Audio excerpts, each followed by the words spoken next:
नमस्कार दोस्तों, स्वागत है आपका केसी इंग्लिश क्लासेस में। दोस्तों, आज हम लोग पढ़ने वाले हैं अ लेटर टू गॉड के बारे में।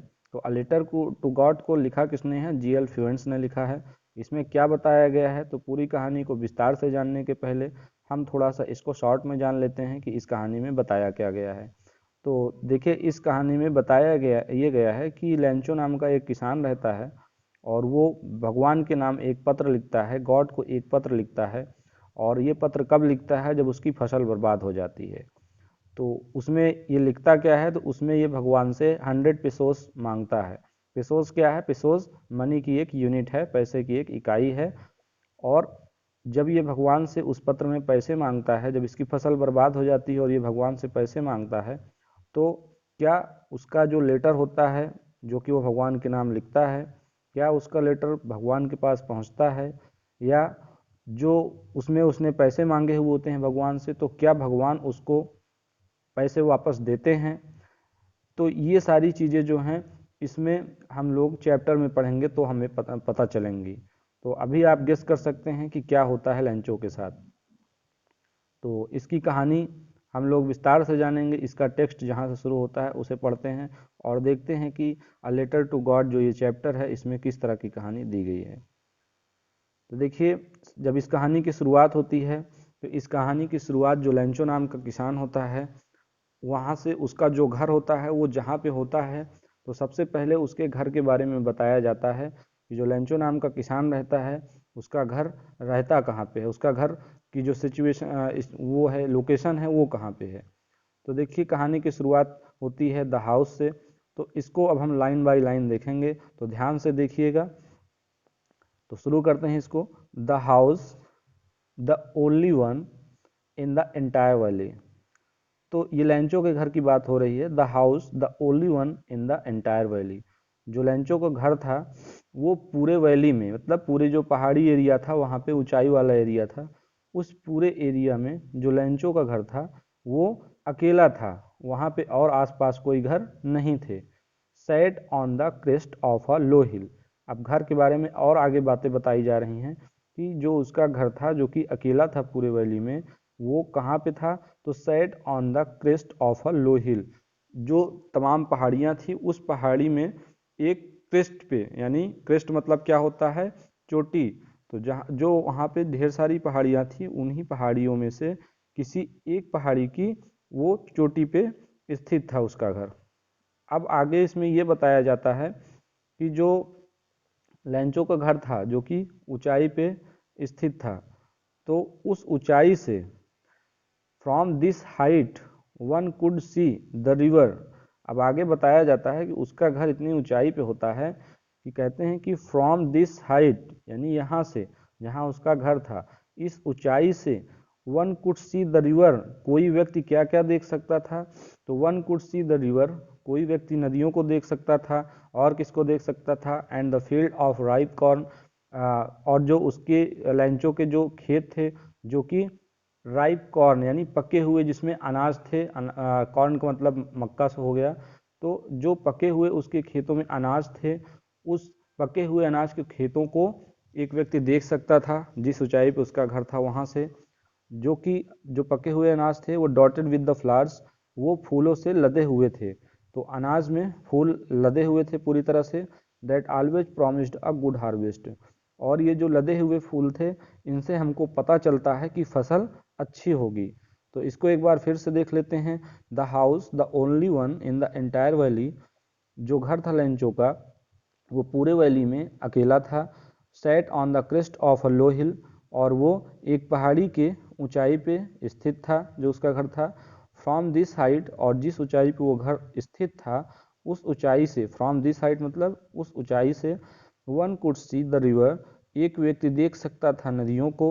And the field of the ripe corn, और जो पके हुए अनाज के खेत थे उनको देख सकता था। और जो पके हुए अनाज के खेत थे, उनके बारे में आगे बताया जा रहा है कि the field of ripe corn dotted with the flowers, जो कि फूलों से लदे हुए थे। That always promised a good harvest, जो कि हमेशा एक अच्छी फसल होने का वादा करते हैं। मतलब जो लदे हुए फूल वाले जो वहाँ पे उसके खेत थे, उनसे हमको पता चलता है कि अगर इसमें अच्छे फूल लदे हुए हैं, पूरे खेत में पौधों में फूल लगे हुए हैं, तो इसमें फसल अच्छी होगी। अब इसके बाद आगे देखते हैं द ओनली थिंग। अब आगे यहाँ से देखेंगे the only thing the earth needed. जब लेंचो के खेत में फूल लदे हुए थे तो उस समय की बात हो रही कि अगर खेत में, पूरे खेत में फूल लदे हुए हैं, तो इस समय जो खेतों को सबसे ज़्यादा ज़रूरत थी वो किसकी थी? तो इसमें आगे हमें देखने को मिलेगा the only thing the earth needed was a downpour. Downpour मतलब बारिश, और एटलीस्ट अ शॉवर। जो उस समय खेत थे जिसमें कि फूल लदे हुए थे, फूलों से वो लदा हुआ था खेत, उस समय की बात हो रही है कि जब फूल लदे हुए थे, द ओनली थिंग, उस समय खेतों को किसकी जरूरत थी?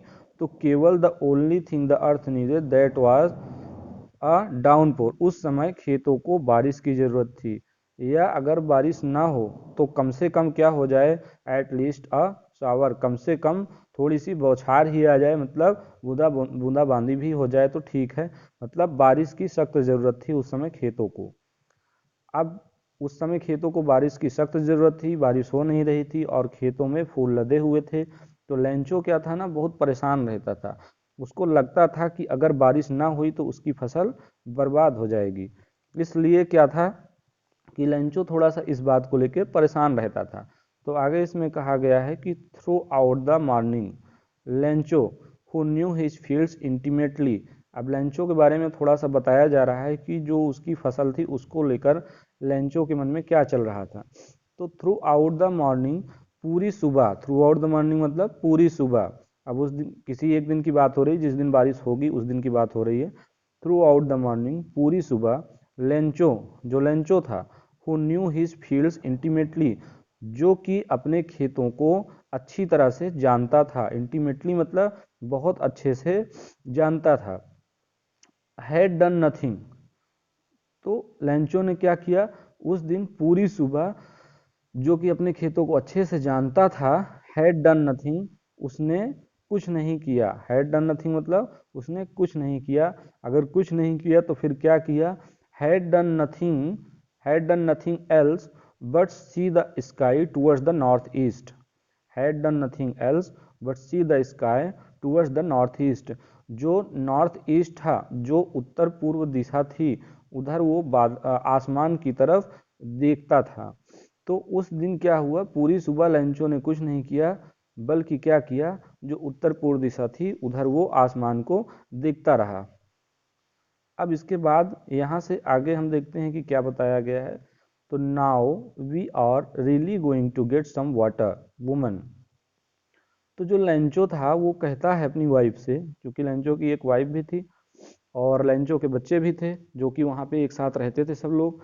तो अपनी वाइफ से लेंचो यहाँ पे कहता है कि now we are really going to get some water, कि आज वाकई में, आज वास्तव में हम लोग कुछ पानी या बारिश पाने वाले हैं।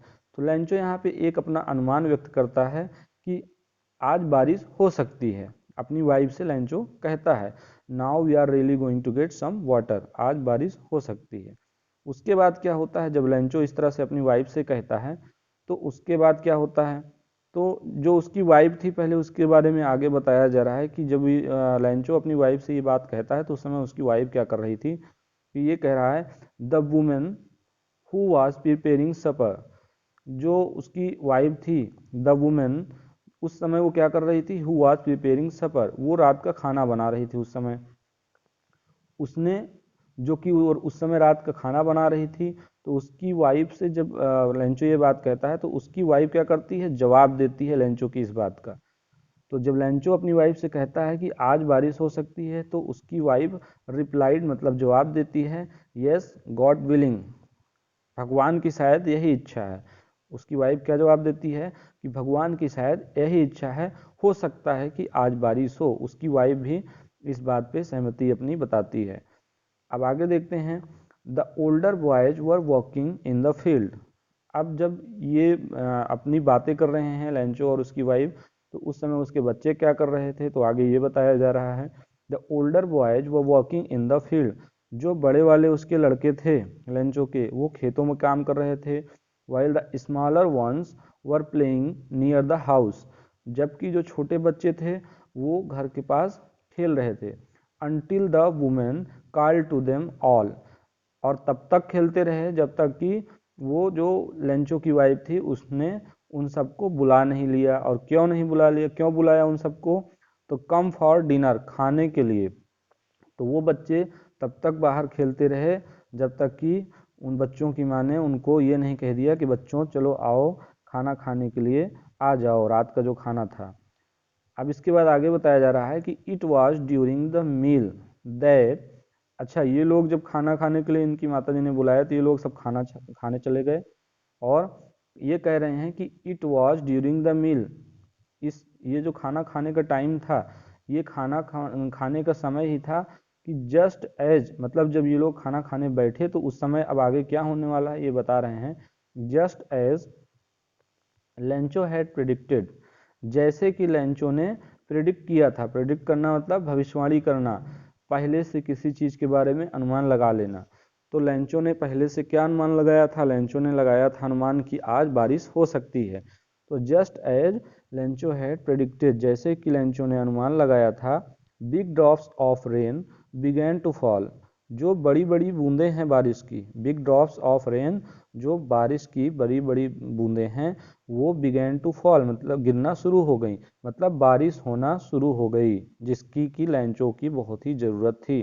लेंचो को बारिश की बहुत ही ज़्यादा ज़रूरत थी और बारिश होना भी शुरू हो गई। तो अब बारिश होना शुरू हो गई तो देखते हैं आगे क्या क्या होता है।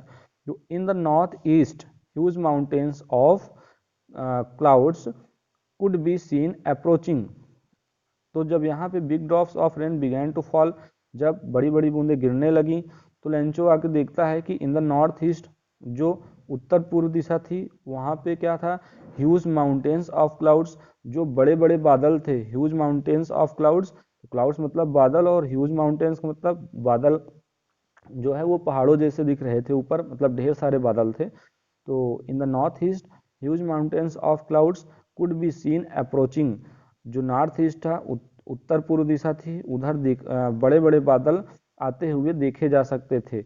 मतलब उत्तर पूर्व दिशा में खूब बड़े बड़े बादल दिख रहे थे, जैसे कि हम लोग भी बारिश के समय या आसमान के तरफ ऐसे ही देखते हैं कि बादल किधर हैं और किधर बारिश हो सकती है, और उसी हिसाब से हम लोग अनुमान लगाते हैं कि उधर बारिश होगी या उधर बारिश हो रही होगी। तो इसी तरह लेंचो भी देखता है कि उत्तर पूर्व दिशा की तरफ बहुत ज़्यादा बादल हैं। तो आगे फिर क्या होता है, आगे देखते हैं। The air was fresh and sweet, अब देखिए जब बारिश होने वाली थी उस समय की बात हो रही है कि जो हवा थी वो बहुत ही फ्रेश एंड स्वीट थी, ताज़ी और मीठी थी। मतलब ये कि जब बारिश होने वाली होती है, आप लोग भी देखते होंगे कि जब बारिश होने वाली होती है तो उस समय जो हवा होती है उसमें मिट्टी की महक आने लगती है। तो उसी तरह की बात यहाँ पे की जा रही है कि जब बारिश की बूंदें पड़ने लगी तो the air was fresh and sweet, तो जो वायु थी, जो हवा थी, वो फ्रेश एंड स्वीट थी। The man went out for no other reason, अब देखिए जब ये सब होने लगा, बूंदाबांदी होने लगी, तो लेंचो उस समय क्या करता है, तो वो थोड़े समय के लिए बाहर चला जाता है। तो उसी के बारे में आगे बात हो रही है। द मैन मतलब लेंचो की बात हो रही है। The man went out for no other reason than to have the pleasure of feeling the rain on his body, तो the man went out for no other reason, तो Lencho बाहर चला जाता है फॉर नो अदर रीजन, किसी और कारण के लिए नहीं, बल्कि किसके लिए, टू हैव द प्लेजर, जो आनंद उस समय आने वाला था उसको बारिश का, क्योंकि बारिश होने वाली है और बारिश होगी तो उसकी फसल अच्छी होगी, इसलिए वो बहुत खुश है। तो इसमें कह रहा है कि the man went out for no other reason, जो लेंचो था वो बाहर चला जाता है किसी और कारण के लिए नहीं, बल्कि to have the pleasure of feeling the rain on his body, जो बारिश थी उसको अपने बॉडी पर अनुभव करने के लिए, उस खुशी को अनुभव करने के लिए वो बाहर चला जाता है। And when he return he exclaimed, और जब वो बाहर जाता है और बारिश की बूंदों का आनंद लेता है अपनी बॉडी पे, उसके बाद वो वापस आता है, तो वापस आके वो अपनी फैमिली से, अपनी वाइफ से क्या कहता है, and when he return he exclaim, जब वो वापस आता है तो वो क्या कहता है, these are not rain drops falling from the sky, कहता है कि ये जो आसमान से रेन ड्रॉप्स गिर रही हैं, ये रेन ड्रॉप्स नहीं, रेन ड्रॉप्स बारिश की बूंदे, तो ये बारिश की बूंदे नहीं हैं। तो बारिश की बूंदे नहीं है तो फिर क्या है, तो वो आगे बता रहा है दे आर न्यू कॉइन्स, वो नए सिक्के हैं। जो बारिश की बूंदे गिर रही हैं वो बारिश की बूंदे नहीं बल्कि नए सिक्के हैं। नए सिक्के क्यों कह रहा है, क्योंकि उसकी फसल अच्छी होगी तो वो पैसों की तरह ही है उसके लिए। तो दे आर न्यू कॉइन्स। अब आगे बता रहा है कि द बिग ड्रॉप्स और 10 सेंट पीसेज, जो बड़ी वाली बूंदे हैं वो 10 सेंट पीसेज, वो 10 सेंट पीसेज हैं, यानी वो 10 सेंट की हैं। बड़ी वाली बूंदे कितने सेंट की हैं, 10 सेंट की हैं। एंड द लिटिल वंस, जो छोटी वाली बूंदे हैं, आर फाइव्स, वो 5 सेंट की हैं। तो लेंचो का ये कहना है कि जो बूंदे गिर रही हैं उसमें से जो बड़ी वाली हैं वो 10 सेंट की हैं और छोटी वाली 5 सेंट की हैं। तो देखिए जब बारिश होना शुरू हो जाती है तो लेंचो बहुत ही खुश होता है, और इतना खुश होता है कि वो बारिश की बूंदों की तुलना सिक्कों से कर देता है। कहता है कि बड़ी वाली बूंदे 10 सेंट की हैं और छोटी वाली बूंदे 5 सेंट की हैं। तो अभी तो ये बहुत खुश हो रहा है, लेकिन जब बारिश लगातार होती रहेगी तो आगे हम देखते हैं फिर वो उसकी क्या कंडीशन होने वाली है, उसके साथ क्या होने वाला है, वो खुश होता है कि दुखी होता है, तो ये आगे हमें देखने को मिलेगा। तो देखते हैं नेक्स्ट पैसेज, नेक्स्ट पैराग्राफ देखते हैं। With a satisfied expression, with a satisfied expression, satisfied मतलब संतुष्ट, संतुष्ट भाव से जब बारिश होने लगती है तो लेंचो खुश हो जाता है। तो उस समय की बात हो रही है कि संतुष्ट भाव से he regarded the field of ripe corn with its flowers, with a satisfied expression he regarded, संतुष्ट भाव से उसने कहा, with regarded, with satisfied expression he regarded, संतुष्ट भाव से उसने कहा, क्या कहा, the field of ripe corn with its flowers, जो पके हुए अनाज के खेत था, जो पके हुए अनाज का खेत था। तो जब वो सेटिस्फाइड एक्सप्रेशन से उसने कहा कि जो पके हुए अनाज के खेत हैं ये क्या हैं, draped in a curtain of rain, ये बारिश के चादर में ढक ढक चुके हैं। जो पके हुए अनाज हैं ये बारिश की चादर में ढक चुके हैं। But suddenly a strong wind began to blow, लेकिन तभी अचानक क्या होता है, बट सडनली अचानक क्या होता है, एक तेज हवा चलना शुरू हो जाती है। तो देखिए जब बारिश होती है तो खेतों में पानी पहुंचता है, फसलें अच्छी होती हैं, लेकिन अगर बारिश के बाद तेज हवा चलने लगे तो जो फसलें होती हैं वो गिर जाती हैं। तो but suddenly a strong wind began to blow, एक तेज हवा चलने लगती है। And along with the rain very large hail stones began to fall, तो इतना ही नहीं, तेज हवा तो चलती ही है, साथ ही साथ और क्या हो जाता है वहाँ पे, अलॉन्ग विद द रेन, बारिश के साथ साथ वेरी लार्ज हेल स्टोन्स, बहुत से बड़े बड़े जो है हेल स्टोन्स, यानी जो ओले होते हैं, पत्थरों के टुकड़े होते हैं, वो बिगैन टू फॉल, वो गिरना शुरू हो जाते हैं। These truly did resemble new silver coins, ये जो बड़े बड़े पत्थर गिर रहे थे ये वाकई में किसकी तरह थे, तो दीज ट्रूली, ये वास्तव में did resemble new silver coins, नए सिल्वर कॉइन की तरह, सिल्वर कॉइन मतलब चांदी के सिक्के, ये नए सिल्वर कॉइन्स की तरह थे। रिजेंबल मतलब लाइक, की तरह होना। The boys exposing themselves to the rain ran out to collect the frozen pearls, जो उसके लड़के थे, जो छोटे वाले बच्चे थे, वो क्या करते हैं, the boys exposing themselves to the rain, वो जो बारिश हो रही होती है वहाँ पे बाहर जाते हैं सब लोग, जहाँ बारिश हो रही होती है। एक्सपोजिंग का मतलब यहाँ घर के बाहर भागते हैं, किस लिए भागते हैं, ran out to collect the frozen pearls, जो फ्रोजन यानी जमी हुई पल्स, मोतियाँ थी। जमी हुई मोतियों का मतलब हो गया कि जब बारिश में ओले गिरने लगे, बर्फ के टुकड़े गिरने लगे छोटे छोटे, तो वो मोतियों की तरह दिख रहे थे। तो फ्रोजन पल्स का मतलब जमी हुई मोतियां, मतलब जो वहाँ ओले गिर रहे थे उनकी बात हो रही है कि बच्चे तो खुश हो जाते हैं ओले को देख के, वो उन ओले जो थे, जो बर्फ के टुकड़े थे छोटे छोटे, उनको इकट्ठा करने के लिए दौड़ते हैं, क्योंकि उनको मज़ा आता है छोटे छोटे टुकड़ों देख कर।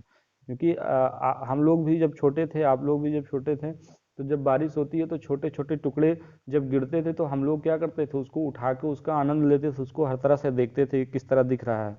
इसी तरह वो बच्चे भी करते हैं, उनको तो खुशी लग रही है, उनको तो अच्छा लग रहा है कि चलो ये हमारे काम की चीज़ है, लेकिन किसान बहुत दुखी हो रहा था वहाँ पे। इसके बाद देखते हैं आगे क्या होता है। It's really getting bad now, अब लेंचो कहता है it's really getting bad now exclaim the man, man का मतलब लेंचो से है। लेंचो ने कहा कि अब वाकई में ये बुरा हो रहा है। I hope it passes quickly, मैं उम्मीद करता हूँ कि ये जल्दी ही ख़त्म हो जाए। जो बारिश, जो ओले गिर रहे थे, लेंचो कहता है कि मैं उम्मीद करता हूँ ये जल्दी ही ख़त्म हो जाए, नहीं तो फसल पूरी बर्बाद हो जाएगी। तो होता क्या है, क्या जल्दी बारिश ख़त्म होती है? तो आगे देखते हैं।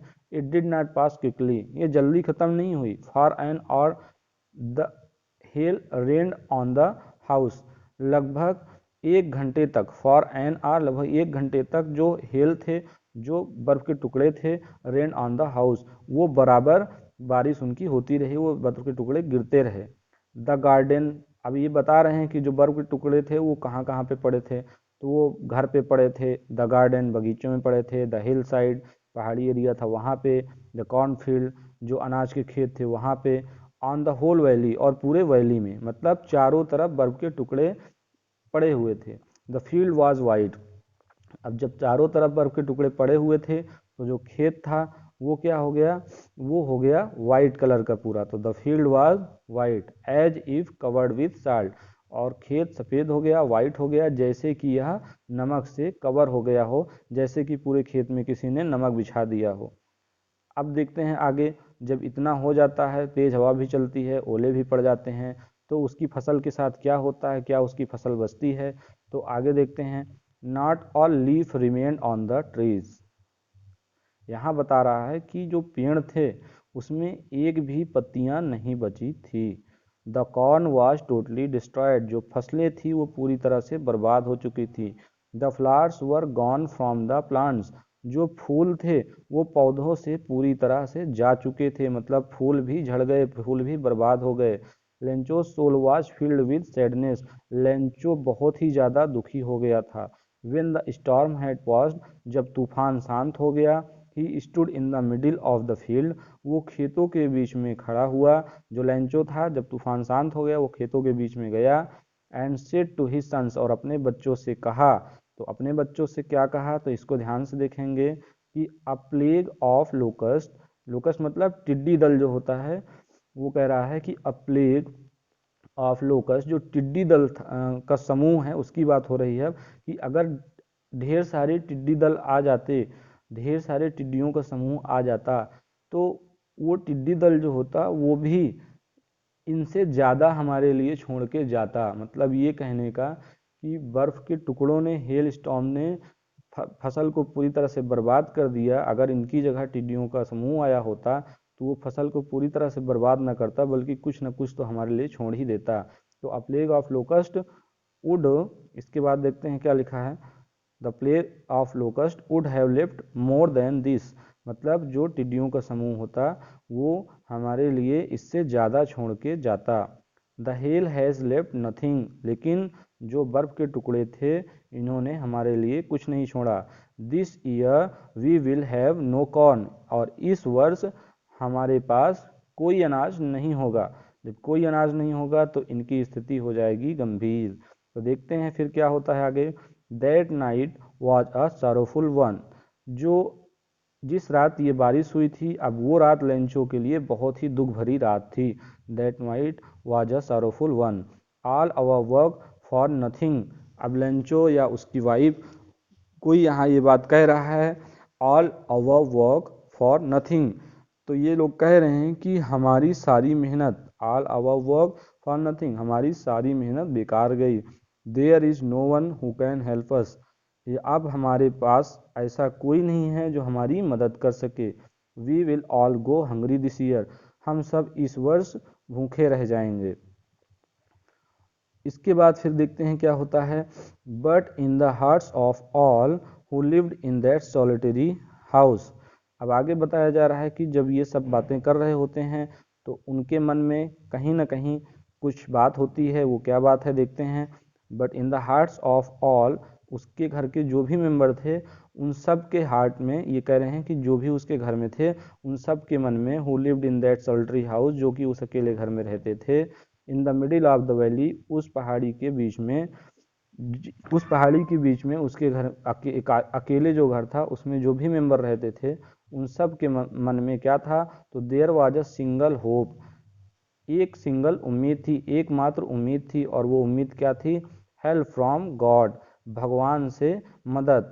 तो इन सब को क्या उम्मीद थी कि चाहे कोई मदद करे या ना करे लेकिन भगवान उनकी मदद जरूर करेगा। तो देखते हैं क्या भगवान उनकी मदद करता है, तो ये बातें आगे हम देखेंगे। Don't be so upset even though, अब यहाँ से देखेंगे, don't be so upset even though this seems like a total loss. अब ये लोग कह रहे हैं कि इतने अपसेट मत हो, इतने परेशान मत होइए, even though this seems like a total loss, बल्कि इतने परेशान मत होइए, यद्यपि ये जो नुकसान हुआ है, ये दिस सीम्स, ये प्रतीत होता है पूरी तरह से टोटल लॉस। तो यद्यपि ये पूरी तरह से हमारा नुकसान प्रतीत होता है, फिर भी इतने परेशान मत होइए। रिमेंबर, याद रखिए कि no one dies of hunger, भूख से कोई नहीं मरता। याद रखिए कि भूख से कोई नहीं मरता। फिर आगे देखते हैं, दैट्स व्हाट दे से, तो लोग ऐसा कहते हैं कि no one dies of hunger, कोई भी व्यक्ति भूख से नहीं मरता। ऑल थ्रू द नाइट, सारी रात, सारी रात, और किस रात की बात हो रही है, जिस रात बारिश हुई थी। Lencho thought only of his one hope, Lencho सोचता रहा किसके बारे में, only of his one hope, अपनी वो सिंगल उम्मीद के बारे में।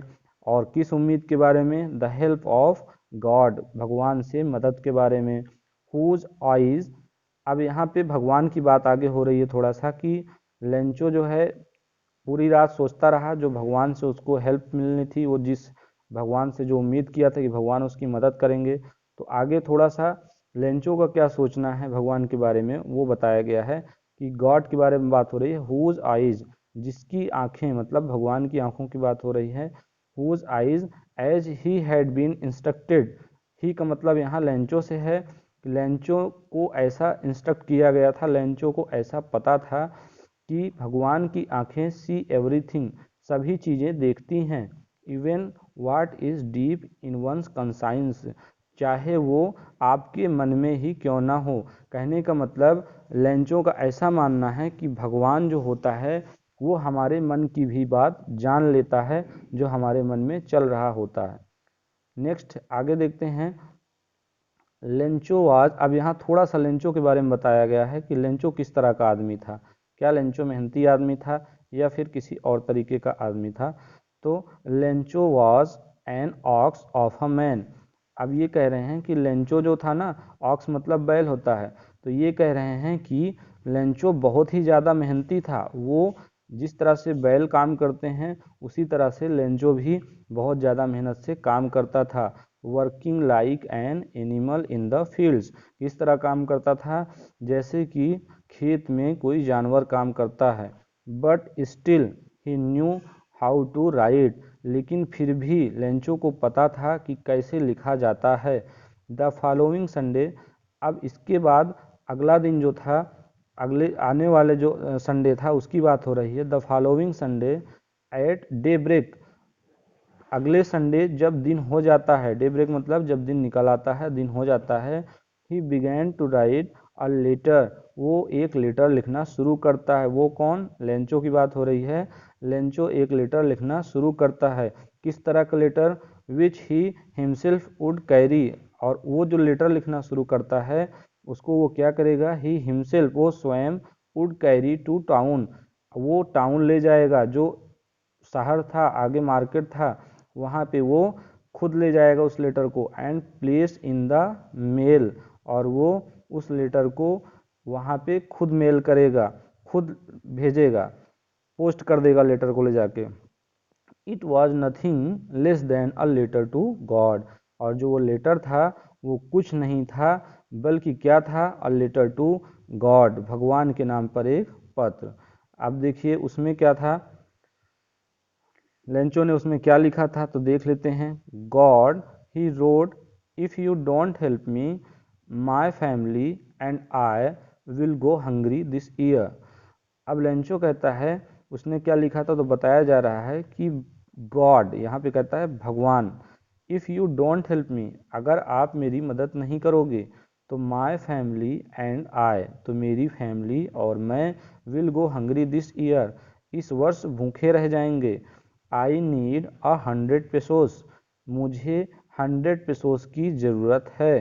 कितने पेसोस की, तो 100 पेसोस की। किस लिए ज़रूरत है, in order to sow my field again, अपने खेतों में दोबारा फसल बोने के लिए, सो मतलब बोने के लिए, and to live until the crop comes, और और किस लिए, to live until the crop comes, जब वो फसल बो देगा खेतों में, तो बोने के बाद जब तक फसल तैयार नहीं हो जाती, फसल से अनाज उसको मिल नहीं जाता, तब तक वो अपना जीवन बिता सके, वो जी सके, तब तक के लिए उसको 100 पेसोस चाहिए। और और आगे वो कारण भी बताता है भगवान से कि क्यों उसको ये सब चाहिए, क्यों उसकी फसल बर्बाद हो गई। बिकॉज द हेल स्टॉर्म, और डॉट डॉट आगे दिया गया है, तो वो पूरी कहानी बताता है भगवान से आगे कि जो हेल स्टॉर्म था उसने उसकी फसल को बर्बाद कर दिया था। फिर नेक्स्ट देखते हैं, he wrote to God on the envelope. अब देखिए वो जो लेटर लिखता है उसको उसने लिफाफे के अंदर रख दिया, लिफाफे के अंदर उसको फोल्ड करके लिफाफे के अंदर डाल दिया, और ऊपर लिफाफे में उसने क्या लिखा, टू गॉड। और उसके बाद क्या करता है, पुट द लेटर इनसाइड, और लेटर को अंदर डाल देता है। Still and still troubled went to town, और अब भी लेटर को लेके जब वो पोस्ट करने जाता है तो तब भी वो परेशान रहता है। परेशान क्यों रहता है, क्योंकि अभी भी वो लेटर लिखने के बाद सोचता रहता है, टेंशन में रहता है कि क्या होगा आगे। और ऐसा करता हुआ वो वेन टू टाउन, टाउन चला जाता है, एट द पोस्ट ऑफिस, और वो पोस्ट ऑफिस पहुंच जाता है। He placed a stamp on the letter, और लेटर पे वो एक स्टैम्प लगाता है, and dropped it into the mail box, letter पर एक स्टैंप लगाकर, और क्या करता है, जो लेटर होता है उसे मेल बॉक्स में ड्रॉप कर देता है, मेल बॉक्स में डाल देता है, जहाँ पे लेटर को डाला जाता है। इसके बाद क्या होता है, वन ऑफ द एम्प्लॉयज़, जो पोस्ट मास्टर था और जो पोस्ट ऑफिस थी वहाँ पे जो काम करने वाले थे, उनमें से किसी एक कर्मचारी की बात हो रही है। One of the employees who was a postman, उनमें से एक कर्मचारी ने, जो कि क्या था, एक पोस्टमैन था, and also helped at the post office, और पोस्ट ऑफिस में वो मदद भी करता था, पोस्ट ऑफिस के काम में वो मदद भी करता था। Went to his boss laughing heartily, वो क्या करता था, वो जाता है और लेटर को लेता है, और लेटर को लेता है, जब ऊपर देखता है कि इसमें टू गॉड लिखा हुआ है, तो वो क्या करता है, उस समय वो हंसने लगता है, और हंसते हुए went to his boss laughing laughing, और हंसते हुए लाफिंग हार्टली, और काफ़ी तेज़ी से हंसता है, and showed him the letter to God, और बॉस को दिखाता है कि ये देखिए, ये जो लेटर है ये गॉड को लिखा गया है। Never in his career as a postman had he known that address, वो कहता, अब आगे बताया जा रहा है कि जो एड्रेस उसमें दिया गया था, मतलब अ लेटर टू गॉड जो था, वो पत्र भगवान के नाम लिखा गया था, तो जिस आदमी ने उस लेटर को उसमें से निकाला था, जिस कर्मचारी ने उस लेटर को उसमें से निकाला था, वो उस पते को, उस एड्रेस को अपने कैरियर में कभी भी नहीं जानता था। मतलब उसे ये नहीं पता था कि लेटर टू गॉड लिखा गया है, तो भगवान को लेटर कैसे भेजा जाएगा। इसके बाद देखिए आगे क्या होता है, द पोस्ट मास्टर। अब थोड़ा सा यहाँ पोस्ट मास्टर जो था उसके बारे में जानकारी दी गई है कि पोस्ट मास्टर किस तरह का आदमी था। तो द पोस्ट मास्टर अफेड, तो पोस्ट मास्टर थोड़ा मोटा था, एमिएबल, एमिएबल मतलब फ्रेंडली था, खुश मिजाज टाइप का आदमी था, मिलनसार आदमी था, एमिएबल मतलब फ्रेंडली। तो जो पोस्ट मास्टर था वो फैट था और खुश मिजाज आदमी था, एमिएबल फेलो, और वो खुश मिजाज था। आल्सो ब्रोक आउट लाफिंग, जब उसने उस लेटर को देखा तो वो भी तेजी से हंसने लगा। But almost immediately he turn serious, लेकिन तभी अचानक से वो सीरियस हो गया। पहले तो हंसा लेकिन फिर वो सीरियस हो गया। अब सीरियस क्यों हुआ, तो but almost immediately he turned serious and typing the later on his desk, और लेटर को अपने डेस्क पर रखते हुए उसने कमेंट किया, उसने कहा कि व्हाट फेथ, क्या विश्वास है, I wish I had the faith of the man. अब वो जब वहाँ पे लेटर को डेस्क में रख देता है तो वो कहता है कि क्या विश्वास है, I wish I had the faith of the man who wrote this letter. अब वो कहता है कि काश इस तरह का विश्वास मेरा भी होता, जिस तरह का विश्वास इस आदमी का है, मतलब लेंचो का है।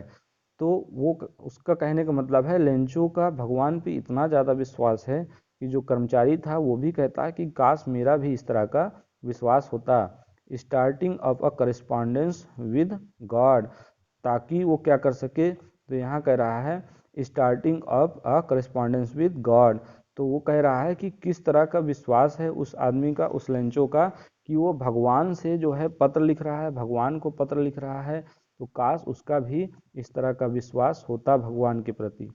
तो आगे देखते हैं, जब वो पोस्टमैन और वहाँ के जो कर्मचारी हैं वो जब लेटर को देखते हैं कि भगवान के नाम पत्र लिखा है, तो वो फिर क्या करते हैं उस लेटर का, तो आगे देखते हैं। So in order not to seek the writer's faith in God, इसलिए in order not to seek the writer's faith in God, जो राइटर का विश्वास है भगवान पे, उस विश्वास को बनाए रखने के लिए, इन ऑर्डर नॉट टू सेक मतलब उस विश्वास को ना तोड़ने के लिए, मतलब इस विश्वास को बनाए रखने के लिए, the post master came up with an idea, post master एक आइडिया के साथ आता है, मतलब वो थोड़ा उसने सोचा, फिर उसको एक आइडिया आया कि चलो ये काम करते हैं। तो फिर कौन सा आइडिया आया, तो आगे देखते हैं। आंसर द लेटर, उसको आइडिया आया कि हम पत्र जो था, जो लेटर था, उसका उत्तर देंगे। तो क्या उत्तर देगा, बट व्हेन ही ओपेंड, तो उत्तर देने के लिए वो क्या करेगा, लेटर को पढ़ेगा। लेकिन but when he opened it, जब वो लेटर को खोलता है, it was evident that to answer it he needed something more than goodwill. तो इट वाज एविडेंट, जब वो लेटर को ओपन करता है तो ये स्पष्ट हो जाता है, क्या स्पष्ट हो जाता है, दैट टू आंसर इट, कि लेटर का जवाब देने के लिए ही needed something more than goodwill, अच्छी इच्छा के अलावा कुछ और किसी और चीज़ की ज़रूरत है। कहने का मतलब ये कि जब वो लेटर को पढ़ता है और देखता है कि उसमें 100 पेसोस मांगे गए हैं, तो जो पोस्टमैन होता है, जो वहाँ के कर्मचारी होते हैं, वो सोचते हैं कि हम इस लेटर का जवाब देंगे, लेकिन जब वो देखते हैं कि 100 पेसोस देने हैं, तो अब 100 पेसोस देना तो इतना आसान नहीं था उन लोगों के लिए। इसलिए यहाँ पे कह रहे हैं कि जो उन लोगों की अच्छी इच्छा थी, जो उन लोगों की गुडविल थी कि वो उसकी मदद करेंगे, तो यहाँ पे उस गुडविल के अलावा भी किसी और चीज़ की ज़रूरत थी। तो वो क्या था, गुडविल इंक एंड पेपर, मतलब यहाँ गुडविल जो उनकी थी और इंक और पेपर के अलावा भी उनको किसी और चीज़ की ज़रूरत थी। तो क्या ज़रूरत थी, तो उनको 100 पेसोस देने थे। तो क्या वो 100 पेसोस देते हैं, तो देखते हैं। But he stuck to his resolution, तो यहाँ पे जो पोस्टमैन है उसकी बात हो रही है कि वो जो लेंचो की मदद करने के लिए सोचता है, जब वो देखता है कि इसने 100 पेसोस मांगे हैं, तो ये देखने के बाद भी ही स्टक टू हिज रिजोल्यूशन, वो अपने इरादे पर दृढ़ रहता है। स्टक मतलब दृढ़ रहता है, जो उसने इरादा किया है, मतलब लेंचो की मदद करने का जो इरादा किया है। He asked for money from his employees, उसने अपने जो कर्मचारी थे उनसे भी पैसे मांगे। He himself gave part of his salary, और उसने स्वयं ही अपनी सैलरी का एक भाग दिया। And several friends of his were obliged to give something for an act of charity, और जो उसके दोस्त थे, जो उसके कई दोस्त थे, उन्होंने भी क्या किया, for an act of charity, अच्छे काम के लिए, for an act of charity मतलब अच्छे काम के लिए उन्होंने भी कुछ ना कुछ दिया। वो लोग भी ऑब्लाइज थे, बाध्य थे। बाध्य किस लिए थे, वो तो बाध्य नैतिक रूप से थी मदद करने के लिए। It was impossible for him to gather it was impossible for him to gather together the 100 pesos. तो अब यहाँ बात हो रही है कि जो 100 पेसोस मांगे गए थे, तो it was impossible for him, उसके लिए ये इम्पॉसिबल था, टू गैदर इकट्ठा करने के लिए, टुगेदर एक साथ, द 100 पेसोस 100 पेसोस इकट्ठा करने के लिए उसके लिए ये इम्पॉसिबल था। So he was able to send the farmer only a little more than half, तो वो कितना भेजने की योग्य था किसान को, आधे से थोड़ा ज़्यादा। तो आधे से थोड़ा ज़्यादा कितना, तो he put the money in an envelope at, तो उसने क्या किया, पैसे इकट्ठा किए और पैसों का क्या किया, he put the money in an envelope, उसने लिफाफे में पैसे रखे, एड्रेस टू लेंचो, और लेंचो को फिर से वापस उसने उस पत्र को भेजा, address to Lencho and with it a letter containing only a single word as a signature God. तो उसने क्या किया, लेटर के अंदर, एनवेलप के अंदर पैसे रखे और ऊपर लिख दिया टू लेंचो, क्या लिख दिया, टू लेंचो, और इसके साथ a letter containing only a single word, और ऊपर एक सिग्नेचर कर दिया, सिग्नेचर क्या था, गॉड, केवल वहां पे गॉड लिखा हुआ था। फिर क्या होता है, the following Sunday Lencho came a bit earlier, अगले संडे क्या होता है, अगले संडे लेंचो थोड़ा पहले आ जाता है, अ बिट अर्लियर, थोड़ा पहले आ जाता है। The following Sunday Lencho came a bit earlier than usual to ask if there was a letter for him. तो अगले संडे, अच्छा, जब लेंचो जो है लेटर पोस्ट ऑफिस में पोस्ट कर देता है तो वो रोज फिर पता भी करने जाता था क्या उसका कोई जवाब आया। तो वही बात हो रही है कि अगले संडे वो क्या करता है, रोज की तुलना में थोड़ा जल्दी जो है वहाँ चला जाता है ये पूछने के लिए कि क्या वहाँ पे उसका कोई लेटर आया है। It was the postman himself who handed the letter to him. तो जब वो पूछने जाता है तो जो पोस्टमैन होता है वो स्वयं ही उसको क्या कर देता है, who handed the letter him, वो स्वयं ही उसको लेटर यानी लेंचो को लेटर दे देता है। वाइल द पोस्ट मास्टर, जो पोस्ट मास्टर होता है वो क्या करता है, experiencing the contentment of a man who has performed a good deed looked on from his office. आप देखिए, जैसे आप किसी की मदद कर देते हैं, जब कोई किसी व्यक्ति को मदद की ज़रूरत होती है और आप उसकी मदद कर देते हैं, तो आप क्या करते हैं, उसके चेहरे की ओर देखते हैं कि क्या जो आपने मदद की है, तो क्या उस मदद से इस व्यक्ति के चेहरे पर सेटिस्फैक्शन वाला कोई फीलिंग आया है, मतलब संतुष्टि का कोई भाव आया है, या किस तरह का उसके अंदर भाव आया है। जब आप उसकी मदद पैसों से कर देते हैं तो उस व्यक्ति के अंदर किस तरह का भाव आया है। तो ये देखने के लिए जो पोस्ट मास्टर होता है वो छिप के देखता रहता है कि जब लेंचो को लेटर मिल जाएगा पैसे वाला, तो उस समय पैसे वाला लेटर देखने के बाद लेंचो किस तरह के फीलिंग्स या किस तरह की प्रतिक्रिया व्यक्त करता है, ये देखने के लिए पोस्ट मास्टर छिप के उसे देखता है। तो फिर आगे देखते हैं इसमें क्या होता है। पोस्ट मास्टर क्या करता है, एक्सपीरियंसिंग द कंटेंटमेंट, कंटेंट मतलब संतुष्टि, और किसकी संतुष्टि, of a man who has performed a good deed, एक व्यक्ति की जो जिसने की बहुत अच्छा काम किया है, looked on from his office, और वो अपने ऑफिस से उसको देखता है। Lencho showed not the slightest surprise on seeing the money.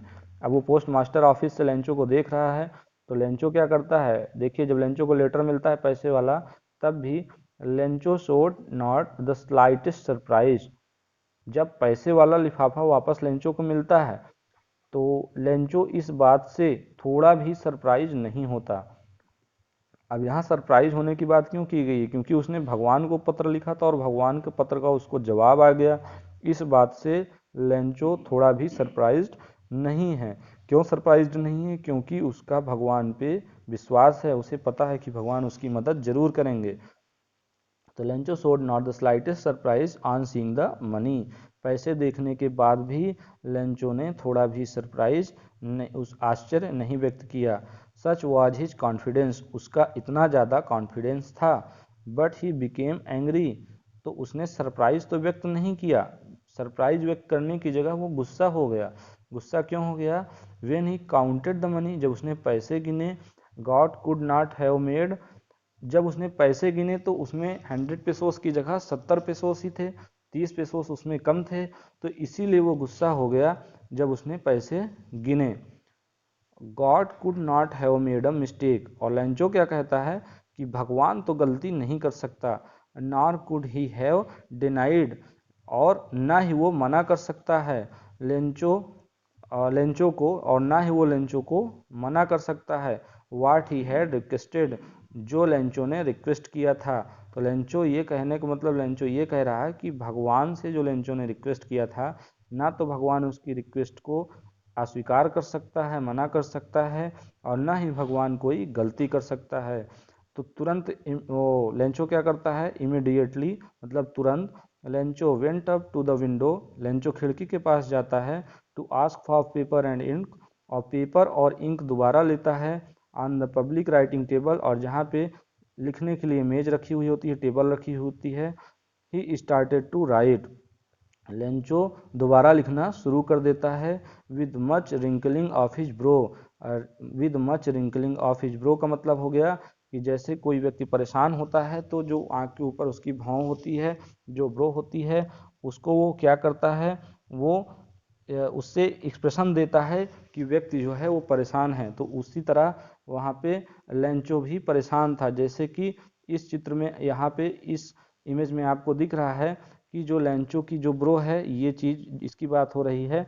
जब ये थोड़ा परेशान था तो ये इसको ऊपर की तरफ सिकोड़ता है, तो वही बात यहाँ भी हो रही है कि immediately Lencho went up to the window, ask for paper and ink on the public table, he started to write, वो लिखना शुरू कर देता है, with much wrinkling of his brow, caused by the effort, और वो जो उसकी रिंकलिंग ऑफ ब्रो थी वो किस लिए थी, क्योंकि बाई द एफर्ट उस समय वो थोड़ा परेशान था, he had to make to express his ideas, और इसलिए अपने आइडियाज़ को व्यक्त करने के लिए वो अपने ब्रो को रिंकल कर रहा था। वेन ही फिनिश्ड, अब आगे बात की जा रही है, when he finished he went to the window to buy a stamp, जब उसने लिखना समाप्त कर दिया, जब वो लेटर लिख चुका, तो वो विंडो के पास वापस जाता है और एक स्टैम्प खरीदता है, which he licked and then affix to, और स्टैम्प को वो क्या करता है, लिख मतलब उसको थोड़ा सा लिक करता है और उसको चिपकाने की कोशिश करता है, एंड देन अफिक्स्ड, और उसमें फिर थोड़ा सा मुट्ठी बनाकर उसमें पीटता है उसको ताकि वो अच्छे से चिपक जाए, एंड अफिक्स टू। उसके बाद देखिए यहाँ पे लेंचो जो है वो लेटर यहाँ पे इसके हाथ में दे रहा है, ये देखिए इसके हाथ में लेटर दे रहा है, और उसके बाद क्या होता है, affixed to the envelope with a blow of his fist, और उसमें मुक्का मारकर वो क्या करता है, उसको फिक्स कर देता है।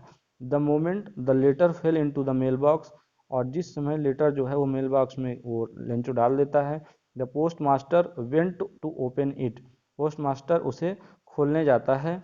इट सेड, अब ये बताया जा रहा है कि उस लेटर में जब दोबारा लेंचो ने लिखा तो क्या लिखा हुआ था, इट सेड गॉड।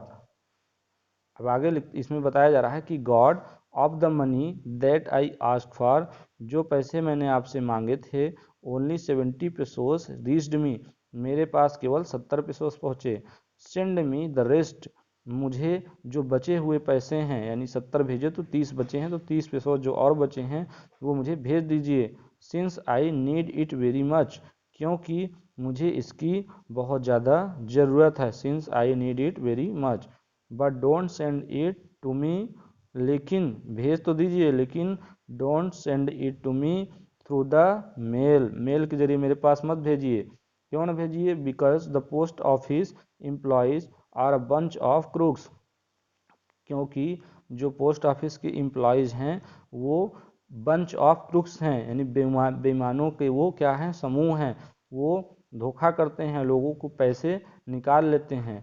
और आगे फिर लिख देता है लेंचो, और यहीं पे अपनी बात ख़त्म करता है। तो यहाँ पे देखिए उसको इतना ज़्यादा भगवान पे विश्वास था कि वो आश्चर्यचकित नहीं होता, बल्कि उसके पैसे कम होते हैं तो वो दोबारा लेटर लिखता है भगवान को और बचे हुए पैसे अपने वापस मांगता है। तो यहीं पे अ लेटर टू गॉड की कहानी ख़त्म हो जाती है। आज की वीडियो में यहीं तक, मिलते हैं नेक्स्ट वीडियो में। Okay, thanks.